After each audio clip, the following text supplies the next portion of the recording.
오늘은 구약성경 이사야서 53장, 52장 구약성경 1033면입니다.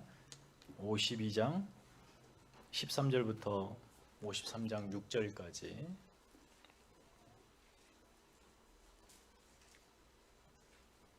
구약성경 1033면 이사야 52장 13절 53장 6절까지 그리 길지 않으니까 우리 다 같이 읽겠습니다. 시작.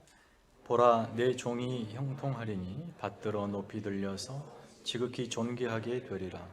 전에는 그의 모양이 타인보다 상하였고 그의 모습이 사람들보다 상하였으므로 많은 사람이 그에 대하여 놀랐거니와 그가 나라들을 놀라게 할 것이며 왕들은 그로 말미암아 그들의 입을 봉하리니 이는 그들이 아직 그들에게 전파되지 아니한 것을 볼 것이고 아직 듣지 못한 것을 깨달을 것입니다. 우리가 전한 것을 누가 믿었느냐? 여호와의 팔이 누구에게 나타났느냐? 그는 주 앞에서 자라나기를 연한 순 같고 마른 땅에서 나온 뿌리 같아서 고운 모양도 없고 풍채도 없은즉 우리가 보기에 흠모할 만한 아름다운 것도 없도다. 그는 멸시를 받아 사람들에게 버림을 받았으며 간고를 많이 겪었으며 질고를 아는 자라 마치 사람들이 그에게서 얼굴을 가리는 것 같이 멸시를 당하였고 우리도 그를 귀히 여기지 아니하였도다. 그는 실로 우리의 질고를 지고 우리의 슬픔을 당하였거늘 우리는 생각하기를 그는 징벌을 받아 하나님께 맞으며 고난을 당한다 하였노라. 그가 찔림은 우리의 허물 때문이요 그가 상함은 우리의 죄악 때문이라. 그가 징계를 받음으로 우리는 평화를 누리고 그가 채찍에 맞음으로 우리는 나음을 받았도다. 우리는 다 양 같아서 그릇 행하여 각기 제 길로 갔거늘 여호와께서는 우리 모두의 죄악을 그에게 담당시키셨도다. 아멘. 우리 전후좌우 옆에 분들과 함께 반갑게 인사하십시다. 한 주간 잘 지내셨습니까? 네. 어떤 분들은 벌써 고난주간 들어가신 표정으로 인사를 하셨네요. 아직 고난주간 내일부터입니다. 네. 오늘은 종료주일. 종료주일이란 늘 이때 되면 말씀 간단하게 드리지만 예수님께서 예루살렘에 왕으로 입성하시는데 나귀를 타고 가시고 무리들이 종려나무 가지를 흔들며 왕의 입성을 환영하는 그 장면, 그 시간이죠. 이렇게 종료주일, 고난주일, 그리고 부활주일로 이어지는 신앙의 매우 중요한 우리의 믿는 내용의 가치들이 녹아져 있는 이 시간을 은혜롭게 잘 보내실 수 있기를 바랍니다. 오늘은 이 본문을 통해서 좀 고난에 대해서 좀 말씀을 나누고 싶습니다. 예수님께서 이 종료주일을 시작으로 들어가시는 시간이 바로 고난의 시간이기 때문입니다. 우리 인생에서 고난이란 피할 수 없는 운명과도 같은 것이기에 성도의 생활에서, 신앙생활에서 이 고난을 어떻게 이해하느냐는 대단히 중요하며 그 이해 정도에 따라 여러분의 신앙의 내용이 사뭇 달라질 수 있습니다. 사실 우리가 예수님을 믿고 신앙 안에 들어왔지만 많은 성도께서 예수님의 이 고난의 의미, 왜 메시아 예수께서 고난을 통하여 구원을 이루시는 고난받는 종으로 오셨는가, 거기에 대한 이해를 제대로 하지 못하고 신앙생활을 하는 것 같습니다. 세상 사람과 성도의 다름이 있다면 여러 가지 있겠습니다만 특별히 이렇게 고난을 이해하는 방법, 그리고 고난을 대하는 자세, 태도에 있을 것입니다. 세상 사람들은 고난을 일단은 부정적으로 여깁니다. 그래서 피하는 법을 지혜라고 말하죠. 고난을 당했을 때 그 고난을 어떻게 극복하고 해결하느냐에 답을 찾느냐에 그것에 급급하죠. 그러나 우리 예수 믿는 사람들은 그 고난이 바로 영광으로 들어가는 승리의 과정이라는 놀라운 신비로 풀어냅니다. 여러분 그걸 믿으십니까? 하나님께서 우리를 빚어가시는 그의 뜻을 이루시는 놀라운 신비의 과정이다. 거기에 사실 우리가 세상 사람과 근본적인 다름이 있습니다.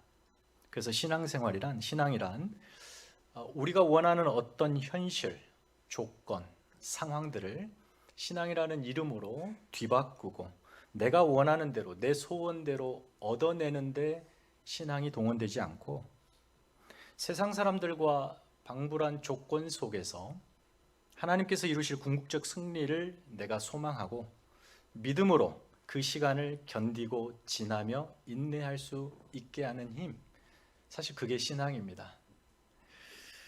예수 믿는 기쁨이 바로 거기에 있죠. 근데 신앙이 그런 것이다 라고 제가 말씀을 드리는데 얼른 여러분이 거기에 동의하시지 않으실 것입니다. 그래도 뭔가 좀 있지 않을까, 신비로운 어떤 것. 우리는 하나님께서 우리 인생에 늘 멋지게 우리가 원하는 기대에 부응해 하셔서 일해 주시기를 간절히 열망합니다. 고난 같은 어려움들은 알아서 좀 피하게 해주시고 일이 꼬였을 때 실타래처럼 꼬인 내 삶을 기도 한 번에 술술 풀리게 하시며 병 들었을 때에 간절히 한번 기도하고 손을 얹고 기도할 때 치유되는 어떤 그런 기적적인 일들. 그러나 여러분이 다 경험하시듯 우리의 대부분의 현실 속에서 하나님은 그렇게 일하시지 않더라는 거죠. 물론 전혀 그렇다는 것은 아닙니다만 대개가 그렇습니다. 대부분 그러십니다. 사실 그 자체를 받아들이는 것 자체도 성도는 고통입니다. 왜 하나님 그렇게 일하시지 않습니까? 우리가 원하는 대로 일하시지.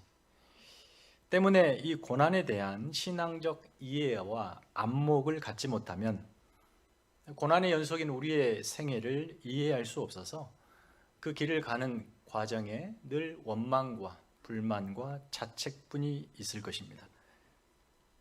기독교 신앙에서 고난을 그렇게 이해하는 근거가 무엇일까요? 하나님이 일하시는 시간, 하나님은 우리의 안에서 역사하시고 자기 뜻을 이루는 시간으로 이해하는 근거가 무엇일까요? 바로 예수님께서 궁극적인 승리, 하나님의 구원을 고난을 통해서 이루셨기 때문입니다. 성경은 예수 믿으면 이제 너의 인생에 고난 따위란 더 이상 없다라고 말하지 않고 하나님이 세상 속에 당신의 뜻을 이루어 가시는 고귀한 방법이 고난이다라고 설명하고 있습니다. 역설하죠. 그래서 예수님이 이 땅에 오시는 방법부터가 고난입니다. 만왕의 왕이신 그분이 나실 때에 나귀의 구유에 나시죠. 그리고 이 종료주일 예루살렘 입성처럼 왕의 입성인데 누구도 타보지 않은 어린 나귀 새끼를 타고 들어가십니다. 그리고 거기에서 승리의 왕으로 축하를 받는 것이 아니라 고난의 종으로 핍박과 고난과 결국은 죽음을 당하게 됩니다. 마침내 죽으시죠. 그런데 예수의 죽음이 아이러니하게도 우리의 살림이 됩니다. 우리를 살리시죠.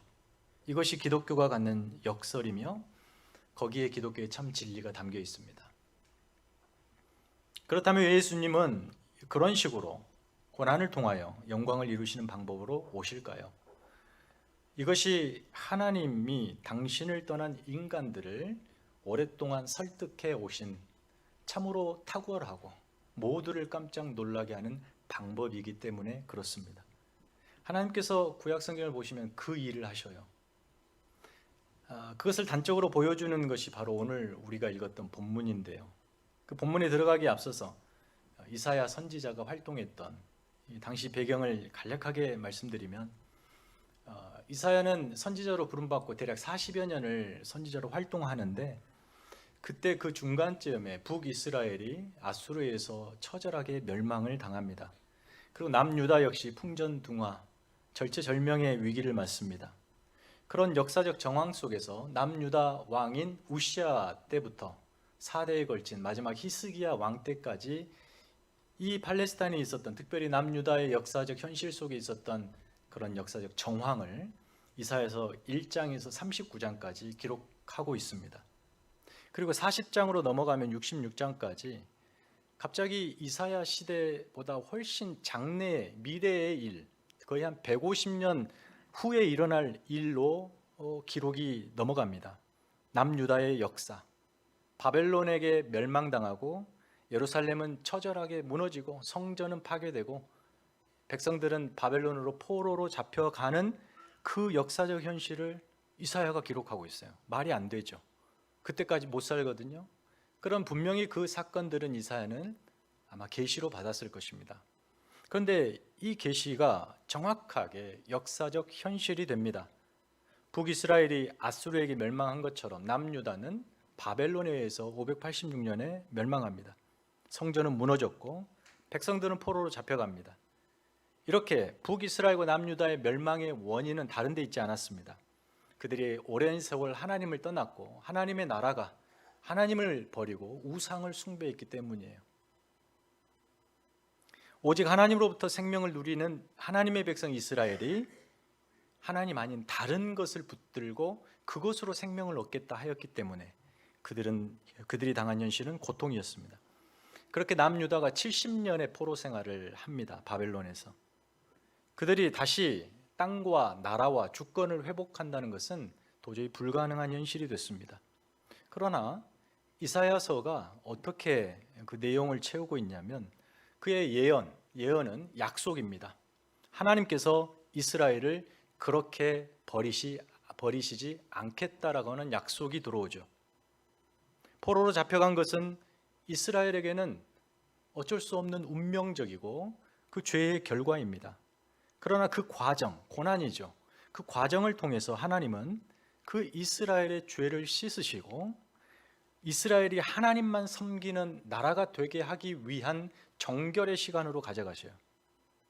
그러니 그 고난의 세월을 소망을 가지고 견디라고 오히려 희망의 메시지를 담고 있습니다. 70년이라는 세월의 고난은 이 남유다가 우상 숭배한 결과로서의 심판이기도 합니다만 보다 더 궁극적으로 그 시간을 통해서 하나님은 이스라엘을 거룩한 나라로 회복시키시는, 그래서 이 고난의 시간이 하나님께는 이스라엘을 구원하는 시간이고 그들을 치유하는 시간이며 회복하시는 하나님이 일하시는 시간이다 라는 것입니다. 그래서 우리 기독교가 이해해야 하는 고난은 이것입니다. 하나님이 우리 삶에 들어오셔서 일하시는 시간, 하나님이 나를 변화시키시는 시간. 그렇다면 구체적으로 이렇게 포로로 잡혀간 이스라엘을 하나님은 어떻게 구원해 내실까요? 바로 거기에 대한 답이 하나님이 여호와의 종을 보내시는 것입니다. 하나님이 보내시는 종, 그 여호와의 종은 누구인가? 우리 얼마 멀리 있지 않습니다. 이사야 42장 1절 우리가 한번 읽어보십시다. 42장 1절에서 3절 1018페이지 함께 읽습니다. 시작. 내가 붙드는 나의 종, 내 마음에 기뻐하는 자, 곧 내가 택한 사람을 보라. 내가 나의 영을 그에게 주었은즉 그가 이방의 정의를 베풀리라. 그는 외치지 아니하며 목소리를 높이지 아니하며 그 소리를 거리에 들리게 하지 아니하며 상한 갈대를 꺾지 아니하며 꺼져가는 등불을 끄지 아니하고 진실로 정의를 시행할 것이며. 여호와의 종, 다시 본문을 돌리셔서 하나님이 기뻐하시는 자의 등장입니다. 그가 와서 포로된 이스라엘의 무너진 현실 속에 죄로 망가진 그 자리에 하나님의 공의를 다시 한번 시행하겠답니다. 그러니까 죄로 무너진 삶에 하나님의 질서, 통치, 그분의 뜻과 영광을 성취하는 자로 여호와의 종이 등장하는 것이죠. 바벨론의 혹독한 현실 속에서 이 남유다의 처량한 처지를 보세요. 상한 갈대 같습니다. 곧 조그마한 바람에 꺼져버릴 심지 같습니다. 등불 같아요. 그런 연약한 자들의 현실 속으로 하나님의 종이 들어와서 무엇을 하냐면 그들을 위로하고 회복하고 하나님의 정의를 세운답니다. 그래서 하나님은 당신의 종을 포로된 역사적 현실 속으로 보내시는 거죠. 자, 그럼 구체적으로 이 여호와의 종이 어떤 방식으로 이스라엘의 회복을 가져오는가? 거기에 대한 답이 바로 오늘 우리의 본문입니다. 그런 놀라운 회복, 즉 포로에서 귀환하여 무너진 나라를 다시 세우고 하나님의 정의와 공의를 세우는 하나님 나라가 되게 한다라고 하는 이 엄청난 일을 한다면 그 사람은 어떤 사람일까요? 그 인물은 어떤 인물일까요? 그에 걸맞은 인물, 그런 모습으로 와야 되지 않겠습니까? 거대한 군사를 거느리고 막강한 힘을 가지고 백마를 타고 바벨론으로 진군하여 바벨론의 왕을 죽이고 항복시키고 당당하게 이스라엘을 품에 안고 다시 예루살렘으로 돌아오는 그런 장면, 멋지지 않습니까? 그래야 맞을 것 같습니다. 그런 인물. 그러나 뜻밖에도 우리가 읽었듯이 그 인물은 그런 기대와 전혀 다른 모습으로 옵니다. 다시 한번 53장 2절을 읽겠습니다. 본문 시작. 그는 주 앞에서 자라나기를 연한 순 같고 마른 땅에서 나온 뿌리 같아서 고운 모양도 없고 풍채도 없은즉 우리가 보기에 흠모할 만한 아름다운 것도 없도다. 포로 이스라엘 자신들의 모습, 상한 갈 때 꺼져가는 등불, 그런 모습에 크게 다르지 않는 모습으로, 그런 모습으로 온다는 거예요. 현실을 뒤엎는 능력과 엄청난 군사력을 가지고 왕으로 등장하지 않더라는 겁니다. 초라하고 볼품없는 종으로 온답니다. 연한 순, 마른 땅에서 튀어나온 뿌리, 태양빛에 조금만 노출돼도 시들어 죽어버릴 그 순, 연약한 모습, 그 외모는 어떻습니까? 흠모할 만한 아름다움이 단 하나도 없어요. 그래서 사람들이 그를 쳐다도 안 본답니다. 그렇게 온답니다. 저와 여러분의 이 모습처럼 그렇게 온답니다. 메시아가 말이죠. 자, 여러분, 하나님은 외모로 보시지 아니하시니까 설사 메시아가 그렇게 왔다 하더라도 하나님의 능력이 그 위에 머물러 엄청난 기적과 놀라운 일을 통해서 바벨론을 뒤엎을 수 있을 것입니다. 하지만 그렇게 볼품없는 모습의 연약한 종으로 온 그 여호와의 종, 고난받는 종은 싸움, 전투는커녕 오히려 세상의 권세에 고난을 받습니다. 말이 안 되죠. 도저히 이해할 수 없는 모습과 방법으로 와서 도저히 납득이 안 되는 현실을 겪습니다. 그런데 그렇게 해서 이스라엘이 회복된답니다. 이해가 되시겠어요? 우리의 기대와 이상을 완전히 허물어 버리시는 방법으로 하나님이 이스라엘을 구원해 내십니다. 여기에 역설이 있습니다. 기독교의 역설입니다. 4절에 그는 실로 우리의 질고를 지고 우리의 슬픔을 당하십니다. 그가 찔림은 우리의 허물 때문이요 그가 상함은 우리의 죄악 때문이라. 그가 징계를 받음으로 우리가 평화를 누리고 그가 채찍에 맞았는데 우리가 나음을 얻습니다. 납득이 안 되는 방법으로 하나님이 지금 죄인 되어 도망친 거기까지 밀려난 이스라엘을 설득하고 계십니다. 돌아오라고. 내가 너희의 하나님이라고. 우리는 다 양 같아서 그릇 행하여 각기 제 길로 도망쳐 버렸는데 하나님은 그런 우리의 죄를 우리에게 묻지 아니하시고 당신의 종을 보내요 그에게 그 죄의 짐을 지우십니다. 마치 도수장으로 끌려가는 어린 양처럼 털 깎는 자의 아무것도 하지 못한 채 묶여있는 양처럼 곤욕과 신문을 당해도 침묵 속에서 그 고난을 받아내시고 이스라엘이 받아야 될 형벌을 여호와의 종이 대신 받습니다. 그래서 죽어버립니다. 그런데 하나님은 그의 죽음, 종의 죽음을 통하여 오히려 이스라엘의 죄를 씻어주시고 그들의 상처를 싸매주시고 허물을 덮으시며 그들이 받아야 될 형벌을 자신의 종에게 얹혀서 그를 죽임으로 이스라엘을 살려버리십니다. 하나님이 일하시는 방법. 그가 징계를 맞았는데 우리가 평화를 누리고 그가 채찍에 맞았는데 우리가 나음을 입는 이 놀라운 신비로 이스라엘을 살려내셔요. 보냄받은 종은 죽지만 그것의 결과로 이스라엘은 삽니다. 종은 고통당하나 백성은 평화를 누리죠. 이것이 바로 하나님이 자기 백성을 구원하시는 방법입니다. 죄로 도망친 이스라엘을 다시 하나님 앞에 무릎 꿇리는 설득의 방법이어서 모두를 깜짝 놀라게 하기 때문에 이것을 우리는 역설이라고 말합니다.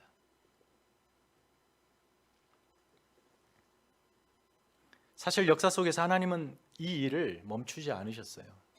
구약 성경을 보면 그 일이 반복적으로 등장하죠. 대표적으로 애굽에 있는 고통당하는 이스라엘을 어떻게 끄집어내십니까?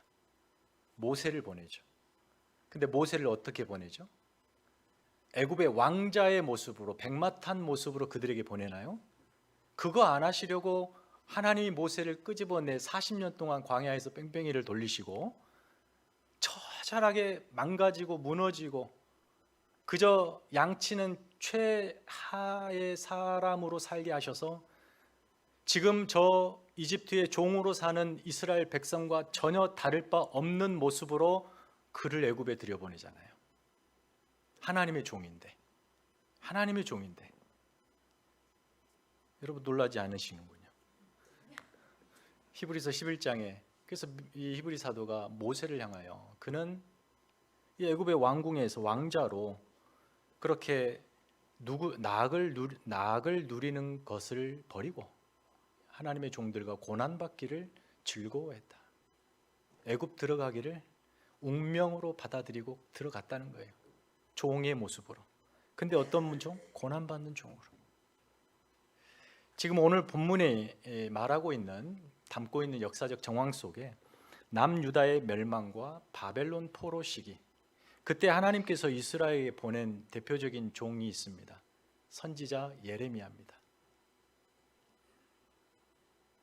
예레미야는 정말 참으로 딱한 사람이에요. 그의 인생 전체가 고난으로 축적된 사람이에요.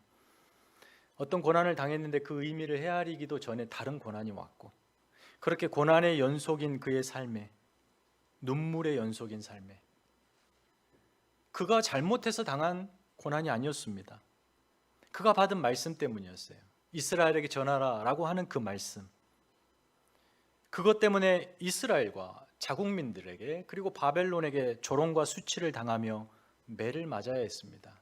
감옥에 갇혀야 됐고 애굽에 끌려가야 됐고 그리고 예루살렘에 있는 이스라엘 백성들과 함께 극심한 고난을 당해야 됐습니다. 까닭 없이 그가 보내신 하나님의 종이었기 때문에 그들에 대신하여 그가 고난을 받습니다. 배신한 백성들의 포로된 현실 속에 보내지죠. 그래서 그가 고난을 당해 마침내 죽습니다. 그렇게 하나님이 보내신 종들의 죽음의 연속이었습니다. 그건 무엇을 의미할까요? 하나님이 이스라엘을 얼마나 사랑하시는가를 보여주는 섬김의 방식이 그것이었답니다. 종을 보내어 그를 죽임으로 너희를 살리겠다. 이게 우리가 지금 말하고 싶어 하는 고난이 갖는 신비입니다. 의미예요. 종의 고난을 통해 고난 속에 있는 이스라엘을 회복시키는 것은 하나님의 섬김입니다. 우리 장로님 기도해 주셨지만 겸손이에요. 그럴 필요 없으시거든요. 죄를 졌고 그들이 도망쳤기 때문에 심판이야 마땅해요. 그러나 아브라함에게 했던 약속을 지키시려고 그들을 품으십니다. 그냥 품을 수 없으니 죄값을 물어야 되겠으니 그들에게는 물리면 죽어버리니 내 종을 보내 그에게 물리겠다는 거죠. 여러분, 하나님의 무서운 사랑이죠. 그 사랑 앞에 이스라엘이 항복하는 거예요, 사실. 바꿔 말하면 그렇게 하지 않으면 이스라엘은 하나님께 돌아오지 않을 정도로 멀리 갔다. 그렇게 볼 수도 있겠죠. 근데 여러분, 바로 예수님께서 바로 이런 모습, 이런 방식, 이런 목적으로 이 세상에 오십니다. 우리의 뇌리에 박힌 예수님의 이미지는 어떻습니까? 여러분이 예수님을 보신 적이 없으니까. 그러나 우리도 모르게 살아오면서 어떤 여러 가지 방식으로 그 예수님의 이미지들을 간접적으로 경험하게 되죠. 유명한 서양 화가가 그린 예수님의 그 근엄한 모습, 초상화라든지 예수의 영화에서 그 노랑머리 하얀 피부 어디서 파마했는지 모르지만 우아하게 컬이 들어가 있는 그 백인 남자 배우, 그것 때문에 예수님의 상이 완전히 왜곡되어 있어. 오늘 이 본문의 말씀과는 전혀 다른 사람이죠. 예수님이 어떻게 오십니까? 브래드 피트가 오는 거예요. 1세기 젊은 처자들이 가만히 있었겠습니까? 예수님이 그렇게 왔으면 열광을 하여 금세 슈퍼스타가 되지 않았겠습니까? 근데 성경은 뭐라고 말씀하세요? 연한 순 같대요. 피부가 뽀얀 연한 그런 말이 아니라 아무짝에 쓸모없는 연약하다는 표현입니다. 마른 땅에 볼록 튀어나온 나무 뿌리, 꼬부라진 뿌리, 발에 걸리면 넘어져서 성질 부릴, 스트레스 푸는 그 대상, 구부러진 뿌리처럼 흠모할 만한 것이 단 한 구석도 없는 그런 모습으로 예수님이 오셨다는 거예요. 그 예수님을 하나님이 보내시고 그가 이 세례를 요한에 의해서 세례를 받으실 때 하늘로부터 하나님의 음성이 이렇게 있었습니다. 이는 내 사랑하는 아들이요 내 기뻐하는 자다. 이사야 42장 말씀을 인용하시죠. 하나님이 사랑하시는 아들, 하나님이 기뻐하는 그가 영광스러운 모습으로 오지 않고 우리와 처지가 똑같은 그런 초라한 존재로 모습으로 오셨으니 세상이 그를 주목할 턱이 없습니다. 자신이 하나님이 보내신 자라고 그토록 외쳐대시지만 그의 말을 귀 기울이는 사람 없고 예수를 향하여 미친 자라고 오히려 그를 저주하고 폭력을 휘두르죠. 모두의 기대와 다른 모습으로 오셔서 모두가 그를 알아보지 못합니다. 그런 모습으로 올 줄은 꿈에도 몰랐기 때문이에요. 고통스러운 삶을 풀어줄 구원자는 백마를 타고 권세를 휘두르며 승리의 왕으로 와야 된다라고 하는 게 1세기 유대인들의 정서에 깊게 뿌리내리고 있었습니다. 예수의 초라한 모습, 그 모습을 보며 비웃죠. 그리고 그에게 이렇게 묻습니다. 네가 메시아라고? 그럼 표적 행해봐. 무슨 말입니까? 네가 정말 메시아라고 한다면 우리의 이 포로된 현실을 한번 구원해봐. 로마를 무찌르고 우리에게 독립을 가져와봐. 그렇게 말하는 것입니다. 그러나 주님은 그렇게 하시지 않으시죠. 기독교를 역설의, 굳이 종교로 말하면 역설의 종교라고 합니다. 이 최고의 역설은 고난입니다. 고난을 통해 생명을 창조하는 일이죠. 내가 당해야 할 형벌을 예수님께서 대신 당하심으로 내가 구원 얻는다. 여러분 이걸 어떻게 설명합니까? 거기에 핵심이 무엇입니까? 그리스도의 고난입니다. 고난을 통하지 않고서는 이루어질 수 없는 일이죠. 보냄받은 종이 당한 이 고난의 본질은 무엇입니까? 우리를 향한 사랑이며 우리를 향한 섬김입니다. 그래서 예수님께서도 말씀하시죠. 인자가 온 것은 섬김을 받으려 온 것이 아니라 도리어 섬기려 하여 자기의 목숨을 많은 사람의 대속으로 주려 하심이라. 자신을 내어주는 섬김, 그것이 그 방식이 고난이랍니다. 많은 사람을 살리는 구원하는 하나님의 방식, 그것이 예수를 보내 그로 하여금 고난을 당하게 하고 대속의 제물이 되어 죽게 하시는 것, 그의 죽음으로 우리를 살리시려고, 그가 고난받으심으로 죄의 권세 아래서 상한 갈대여 꺼져가는 등불인 저와 여러분을 구원하시려고, 그런 우리를 출애굽, 출바벨론, 출세상하게 하시려고 그리하신 거라. 놀라운 신비죠. 그래서 예수님의 이 사역은, 우리를 위한 구원의 사역은 고난의 종의 사역입니다. 그래서 예수님에게 고난은 피할 것도 아니요 선택사항도 아닌 숙명이었습니다. 사탄이 광야 시험 때 예수님에게 고난 피해가라 하죠. 수제자 베드로가 예수님이 고난 받으신다고 하시니까 억척스럽게 멱살을 어디 옷자락을 붙잡으며 그럴 일 없습니다. 그럴 필요 없어요. 제가 막을 테니 고난을 피해 가십시오. 그러나 주님은 그들의 말을 듣지 않으시죠. 여러분 오늘 본문 53장을 그래서 학자들은 고난받는 종의 노래라고 타이틀을 붙입니다. 근데 여기에 역사적으로 한 가지 재미난 일이 있습니다. 이사야 53장은 이 고난받는 종의 노래인데, 바벨론 포로들이 귀환하여 그들이 이제 새로운 신앙 공동체를 세워갈 때, 이제 그때는 성전이 완전히 무너졌기 때문에, 다시 세웠지만 초라했기 때문에 성전 중심의 공동체가 아니라 바벨론 70년 세월에 그들이 신앙을 근근히 유지해왔던 회당이라고 하는 걸 만들어, 회당 공동체가 성전 공동체를 대신합니다. 회당 중심으로 신앙생활이 펼쳐지는데, 이때 이 이스라엘이 사용했던 언어가 히브리어도 있었지만 바벨론의 포로 생활하면서 그 역사적 과정을 지나면서 아람어가 됩니다. 알파벳은 거의 똑같은데 전혀 사용이 달라요. 그래서 아람어, 히브리 성경을 아람어로 번역해야 되겠죠. 바로 이 시기에 그 일이 있습니다. 그래서 이 히브리 성경을 아람어로 번역한 그 번역본을 탈굼역이라고 그래요. 탈굼. 왜냐하면 탈굼이라는 말이 아람어로 번역이라는 말인데, 번역한 성경이다 이 말이에요. 근데 탈굼역 이사야 53장을 보면, 이 종의 노래를 보면 깜짝 놀랍니다. 고난받는 종, 초라하게 볼품없이 온 이 종의 모습이 온데간데 없이 사라져요.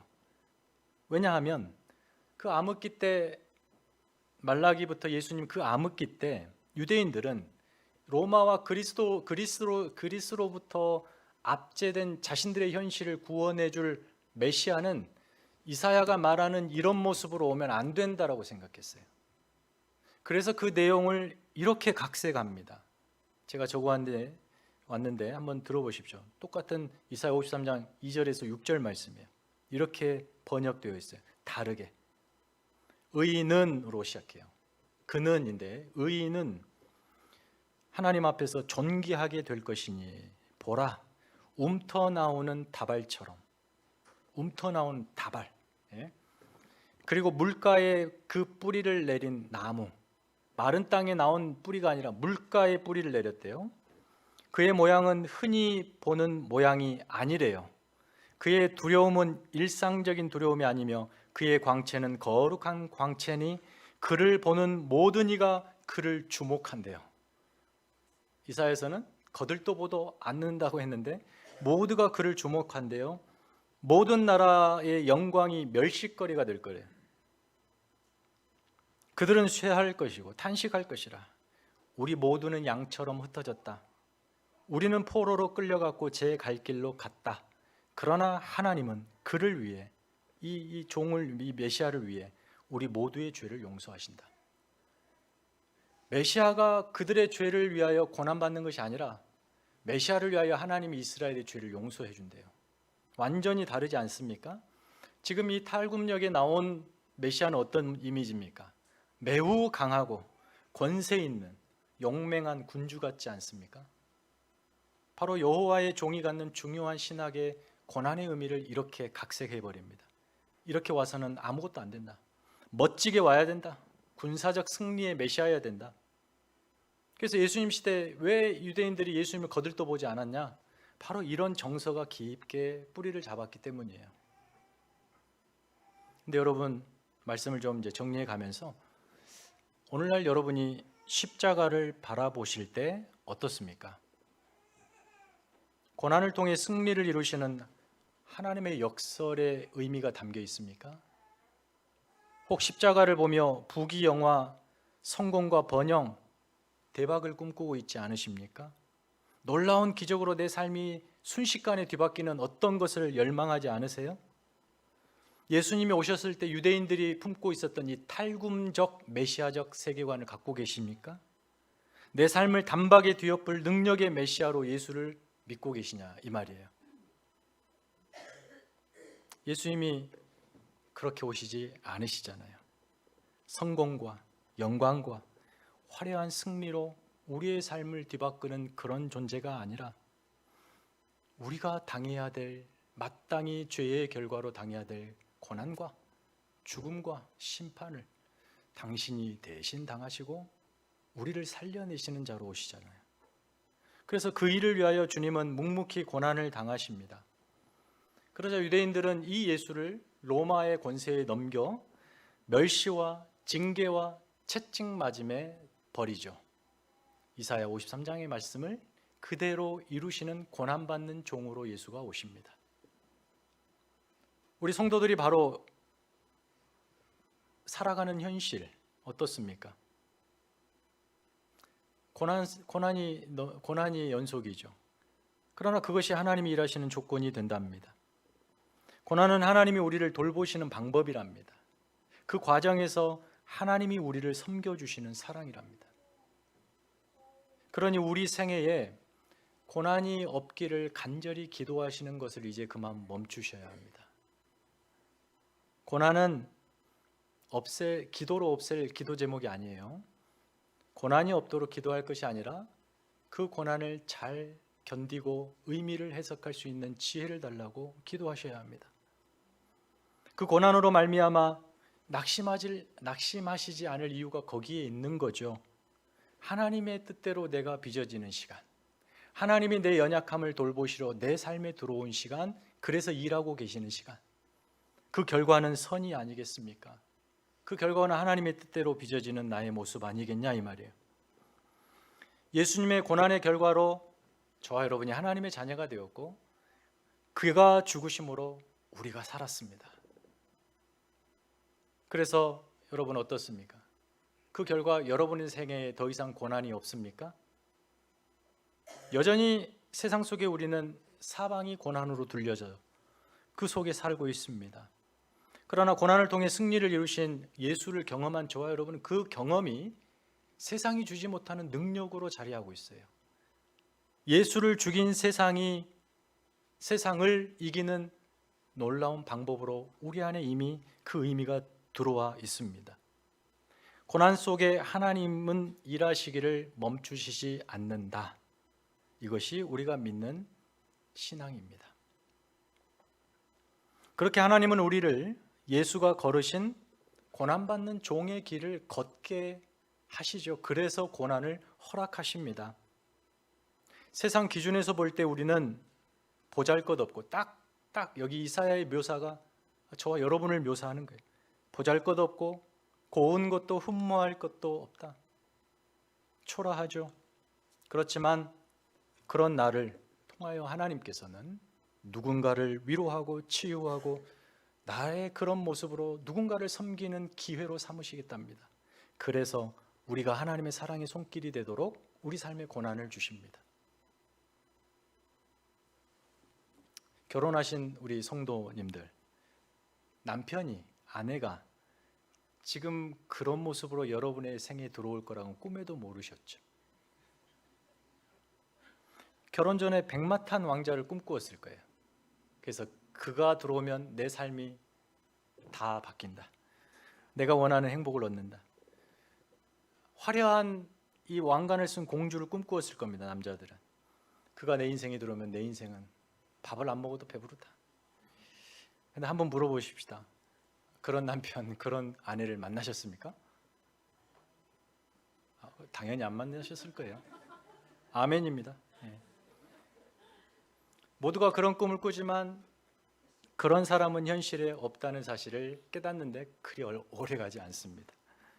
그래서 지금 함께 사는 대상에 대해서 표현의 수위는 저마다 다르겠지만 불만과 후회와 내가 그때 눈에 뭐가 쓰였었다 자책만 있을 것입니다.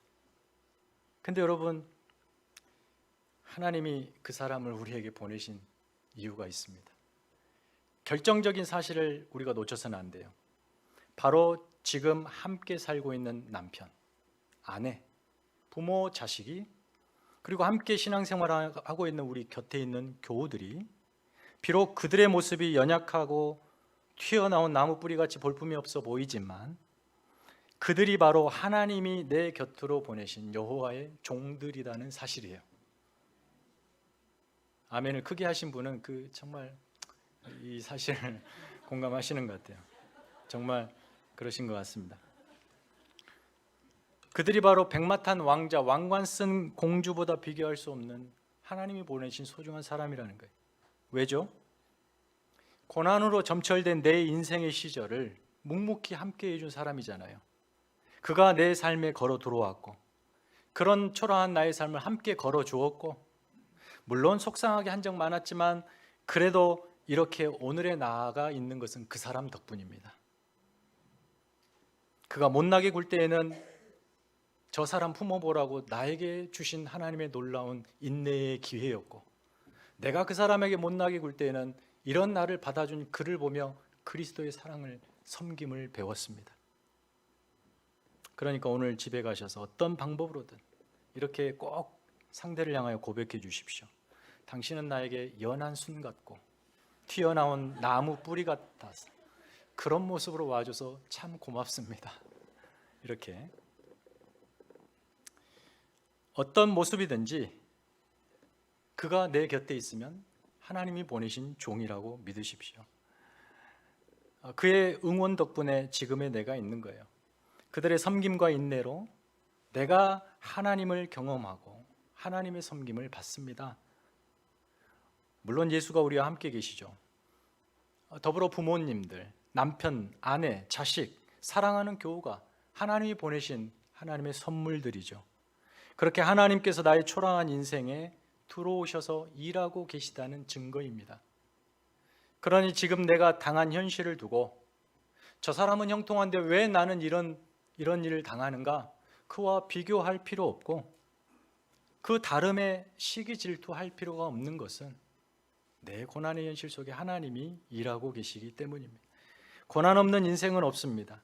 중요한 것은 그 고난을 어떻게 이해하느냐에 달려있죠. 그것을 이해해야 마주한 고난의 현실을 예수님처럼 묵묵히 지날 수 있으며 그 견디는 모든 시간이 나의 그냥 억울한 현실이 아니라 그 나의 고난을 통해 누군가의 어루만짐, 치유, 회복이 있다라고 하는 사실을 깨달을 것입니다. 부모로서 산다는 것은 참으로 고단한 일입니다. 12번도 포기하고 싶은 일들이 많죠. 그러나 그 부모의 자리를 묵묵히 견디며 가는 그를 자식들이 보죠. 그러면서 무엇을 배워요? 하나님 앞에 자기 생애를 신실하게 산다는 것이 무엇인지를 배우는 기회를 얻습니다. 힘든 신앙생활, 눈물 흘리며 묵묵히 기도로 그래도 포기하지 않고 신앙의 여정을 갑니다. 홀로 그렇게 고통하며 가는 것 같아 보였는데 그 사람을 누군가 보고 신앙생활은 저것이구나. 그래, 내가 믿는 예수 그리스도, 내가 믿는 신앙이 틀리지 않았구나 라며 힘을 얻고 자신의 상처 입은 그런 시간을 치유받을 수도 있다는 거죠. 그래서 우리의 고난은 그저 쓰라리 가슴 아픈 던져버리고 싶은 현실이 아니라 거룩한 하나님의 사역의 시간입니다. 그렇게 우리 각자는 넉넉한 하나님의 종으로 부름받고 보냄을 받습니다. 누군가의 고난의 현실 속으로 보냄을 받아요. 그러나 여러분이 백마 타고 가지 않습니다. 볼품 없이 가요. 아무도 나를 주목하지 않을 수 있습니다. 내가 그 사람을 위해 갔는데 그 사람이 나를 쳐다보도 하지 않을 수도 있어요. 하지만 그런 나를 통해서 하나님은 그의 그런 교만한 마음과 상처 입은 영혼을 치유하시는 도구, 그래서 내가 여호와의 종이 되는 것입니다. 예수 그리스도를 따르는 저와 여러분, 우리 교회가 바로 세상에 보냄받은 여호와의 종들입니다. 섬기라고, 섬김의 종으로 들어가는 것입니다. 마지막 말씀 한 구절 읽고 말씀을 맺겠습니다. 베드로전서 2장 20절 21절인데요. 이렇습니다. 선을 행함으로 고난을 받고 참으면 이는 하나님 앞에 아름다우니라. 이를 위하여 너희가 부르심을 받았으니 그리스도도 너희를 위하여 고난을 받으사 너희에게 본을 끼쳐 그 자취를 따라오게 하셨느니라. 두려워하지 마십시오. 주님이 여러분과 함께 계시고 가족이 있고 함께 신앙생활하는 우리 교우들의 기도가 있습니다. 고난의 현실 당당하게 지나시고 그것이 여러분의 놀라운 신앙의 고백이 되시기를 예수 이름으로 축원합니다. 다 함께 일어서셔서 찬양하겠습니다. 하나님의 사랑, 주님의 하나님의 사랑, 주님의 그 사랑을 전하리라. 우리 시간에 말씀을 생각하면서 잠시 기도 한번 하실까요? 하나님이 우리를 어떻게 부르셨는지, 어떻게 우리에게 생명을 주셨는지 그 과정을 한번 이번 한 주간 깊게 묵상해 보시기 바랍니다. 여러분이 마땅히 당해야 할 고난, 심판, 죽음, 그것을 대신 당하게 하시려 고난받는 종으로 아들을 보내십니다. 수많은 종들 중에 하나를 보내는 것이 아니라 그건 구약시대였고 당신의 유일한 아들을 보내셔서 여러분을 설득하시는 하나님의 사랑, 그 앞에서 어찌 우리가 항복하지 않을 수 있겠습니까? 당신의 모든 걸 주어서 내 삶에 들어와 나를 치유하시고 회복하시고 생명을 주셨는데, 아들을 죽이고 나를 살리셨는데 그 하나님을 사랑하지 않을 수 있겠습니까? 그런 여러분의 삶에 조그마한 쓰라린 고통, 고난, 그런 현실들, 그걸 두고 불평하고 원망하며 하나님 어찌 이럴 수 있습니까? 라고 기도했던 우리가 얼마나 초라하고 못나 보입니까? 그 고난을 통하여서 하나님이 우리의 삶에 역사하십니다. 그리고 그런 우리의 현실이 그냥 우리 것이 아니라 우리를 통하여 그 누군가의 삶을 어루만지는 하나님의 종으로 보냄받았다고 하는 사실이죠. 그러므로 우리의 삶을 고난받는 종으로 당당하게 예수와 함께 그 길을 걷는 신실한 삶이 되시기를 바랍니다. 고난을 감사하시고 승리를 주시는 하나님을 소망하며 고난의 시간을 믿음으로 견디고 지나게 하시라고 하나님께 이 시간에 간절히 기도하며 나가십시다. 기도하겠습니다. 하나님 아버지, 주님께서 우리의 삶을 붙드시며 그 시간을 견디어 하나님 앞에 당당히 신앙의 고백이 되는 시간으로 세워 주시옵소서. 하나님 아버지, 감사합니다. 우리가 인생을 살아갈 때 이렇게 주님의 말할 수 없는 크신 은혜와 사랑을 받았습니다. 그 결과가 이제 내 인생은 만사형통, 내가 원하는 만족스러운 삶이 되었다. 왜냐하면 주님이 그렇게 백마 타고 내 삶에 들어오셨기 때문이다. 이처럼 주님의 고난과 십자가의 의미를 완전히 왜곡한 채 그저 자신의 성공과 부와 안위와 행복만을 위하여 주님의 이름을 부르는 그 수준에서 넘어서 고난도 달게 함께 받으며 거기서 빚으시는 하나님의 놀라운 신비에 감격하며 그렇게 하나님이 원하시는 영광스러운 모습으로 다듬어져 가는 그 인생을 감사하며 지금도 내 삶에서 펼쳐지는 고난을 당당하게 믿음으로 견딜 수 있도록 힘주시옵소서. 우리의 고난이 헛되고 무익한 시간이 아니라 옆에 있는 가족과 지체, 그 누군가의 쓰라린 가슴을 어루만지는 치유하시는 거룩한 하나님의 사역의 시간임을 깨닫게 하여 주옵소서. 그렇게 누군가의 고난의 현실 속으로 내가 하나님의 종으로 보냄받았다, 거기서 승리를 맛보는 저희들 되게 하여 주시옵소서. 이제는 우리 구주 예수 그리스도의 은혜와 하나님 아버지의 크고 놀라우신 사랑과 성령님의 교통하심이 이 고난의 신비를 이해하고 이 역설을 신앙의 내용으로 삼고 지금의 고난의 현실을 믿음으로 건너겠습니다 다짐하는 사랑하는 성도들의 머리 위에, 저들의 가정과 일터 위에, 사랑하는 자녀들을 위해 이제부터 영원까지 함께 있을지어다. 아멘.